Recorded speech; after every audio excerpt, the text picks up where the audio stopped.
Hello, I'm the Nostalgia Critic. I remember it so you don't have to. Teenage Mutant fucking Ninja Turtles. This is the shit.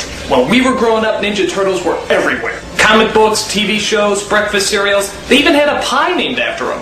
It tasted like splooge, but we didn't care. As long as it had the Ninja Turtles on it, we were happy. So when we heard they were actually making a live-action movie based on this phenomenon, we proudly pissed our pants with joy. We shit ourselves with excitement. We vomited up vast amounts of excrement, shit on it, rolled around in it, put it back in our mouths, and proceeded to vomit it up again in roaring anticipation.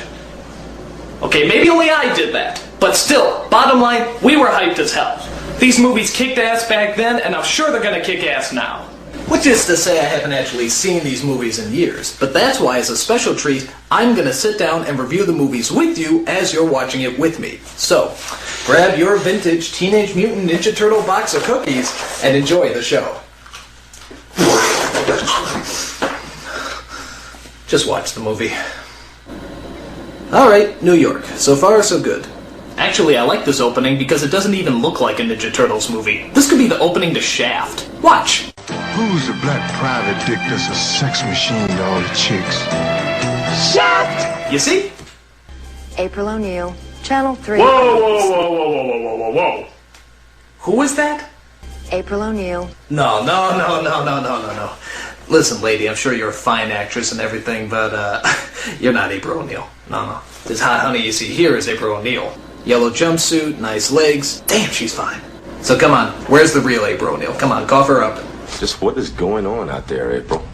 Okay. Alright, no, that's cool, you know, no problem. I mean, at least we still get to see her in the yellow jumpsuit, right? Oh, come on! That's not a jumpsuit, that's a raincoat! There is a difference. Look, you watching? I'll show you the difference. Here, watch close. Jumpsuit, raincoat. Jumpsuit, raincoat. Jumpsuit, raincoat. Jumpsuit, raincoat. Jumpsuit, raincoat. Nothing alike! All I gotta say is the Turtles had better be a hell of a lot better. Awesome! Righteous! Excuse me one moment. Oh my god, look at those costumes! Those are incredible! That's exactly what radioactive ninjutsu reptiles in their late teens would look like! I mean, they're unbelievable! I mean, they're phenomenal! I mean, oh my god! I apologize for that, but even you had to admit those costumes are pretty incredible. The guy who put these all together was Jim Henson, the Muppet guy. And do you know how much those puppeteers have to squat in order to get their hands up those asses? It's not even worth thinking about. If this movie was done today, chances are they probably turned them all into computer-generated images. Oh, bullshit! They set out to rescue April from the evil Foot Clan, who want to destroy her because she's giving evil pajama-wearing psychopaths a bad name. Oh no, you didn't! Alright, April's gonna kick some ass. As you probably guessed, the Turtles save April and take her back to their home in the sewers. There she meets the Ninja Turtles' mentor, a giant rat named Splinter. And I have to admit, saying this all out loud is making me realize just how friggin' weird this movie is. Where did they come up with this stuff? So Splinter explains to April the origin and where they came from. You see, years ago, Splinter was just an ordinary pet rat in Japan. After his master is murdered, Splinter somehow makes it to New York and comes across a canister of ooze and 4 baby turtles. Within a day, both the turtles and Splinter grow in size and even begin to form words. Pizza! It could happen! Splinter decides to name them after the famous Renaissance painters, because giant mutated turtles seem to scream of the Renaissance period. It made sense back then. Wondering how much acid she dropped, April decides to help them defeat the Foot and bring order to the city. And on their way, they're helped by a vigilante known as Casey Jones, who's pretty cool despite the fact that he looks like Jason's homosexual Canadian brother. Ooh. Now, the leader of the Foot Clan is an evil kitchen utensil known as the Shredder, which everyone says is a giant Darth Vader ripoff, but I don't see the resemblance. I am your father. Okay, it's a ripoff, but you gotta give this guy credit. He has a diabolical scheme to... Actually, what was the plan again? Punish these turtles. I'm sorry, I don't care how menacing or powerful you are, there's no way you can make punishing turtles sound threatening. I'm sorry, it's just not humanly possible. But, you see, he is using kids and teenagers to fight his battles. If you went up to a hitman and said you wanted them to hunt down some turtles, they'd probably laugh in your face. However, if you get a bunch of stupid kids, stone them off their asses, get dressed up in shiny metal, recruit them to be ninjas, and then ask them to hunt down some turtles? Dude, sign me up! Awesome! My only problem with this plan is the costumes they're assigned. I mean, I know they're supposed to be ninjas and everything, but those costumes are so tight, I don't even think they can talk.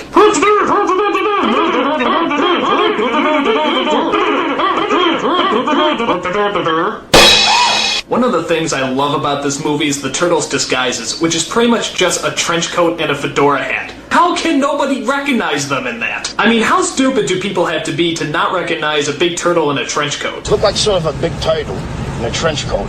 The movie comes to a thrilling climax at the top of a tall building, where the Shredder challenges our heroes to a man-on-turtle brawl. And of course, being the Ninja Turtles, they get their green asses handed to them. What point did we lose control here? But all that changes when Splinter comes into the picture. It's Sensei versus Sensei, giant rat versus giant cheese grater. The battle of all battles begins. Here it goes. This is gonna be good. Here it comes!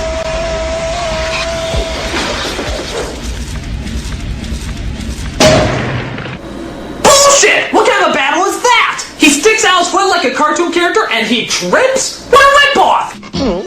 All I gotta say is the next film had better be a lot better. Teenage Mutant Ninja Turtles 2, The Secret of the Ooze. And what exactly is the secret of the ooze? It was made in a laboratory.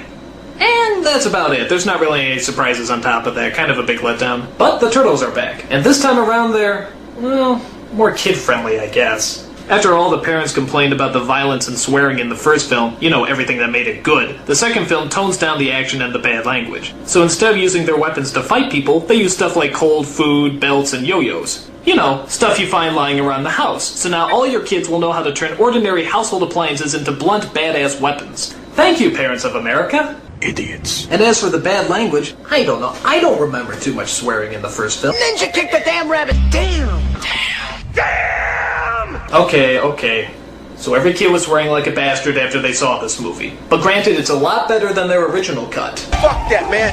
Them niggas around the corner tripped out, man. Fuck that, man. Where my strap? Fuck that. Never let Spike Lee direct a children's movie. Can you believe this guy? So the story centers around the return of the sinister Shredder. After doing a short ripoff of Tim Burton's Batman, he gets back into action by plotting his revenge against those pop culture spewing reptiles.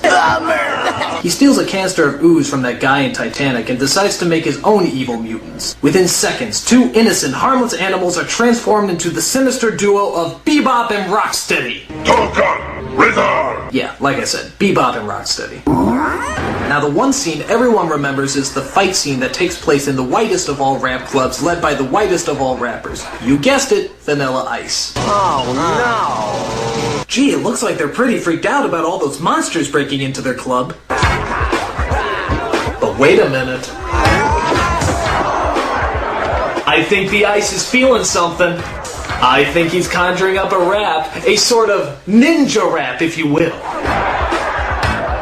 Yo, it's the Green Machine. He is! Look at that! A totally unrehearsed yet somehow totally choreographed rap scene entirely made up on the fly. What talent! I gotta tell you, this guy is going places! Like the unemployment line! So the film climaxes as the Shredder drinks what's left of the mutated ooze and turns into a mutant himself. Jesus Christ, look at that! That is a badass villain! It's a super shredder! Alright, this is gonna make up for the shitty climax in the last movie. 4 mutant turtles versus 1 giant mutant shredder. This is gonna be good.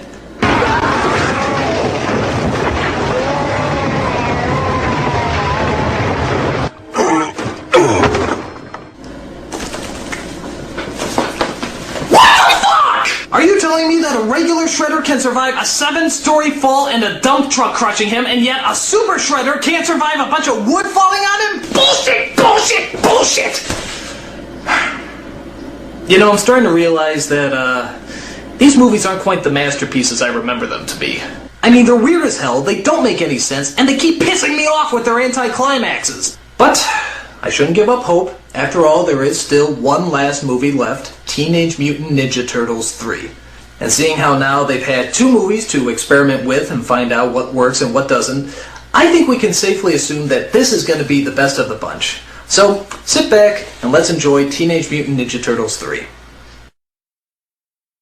oh my god, it's so terrible! It's so terrible!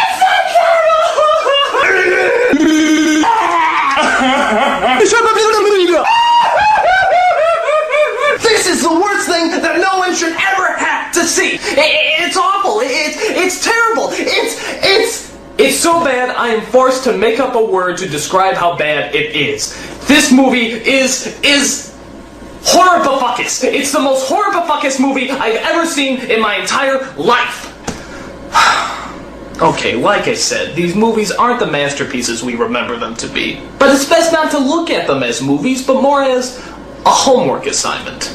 Make a movie about 4 mutated turtles in their late teens who are named after Renaissance painters, led around by a giant rat, know ninjutsu, eat pizza, dress up like flashers, fight a guy who's named after a cheese grater, and make it plausible. And you know what? With the exception of the last movie, I'd probably give this project an A. Minus, but still an A.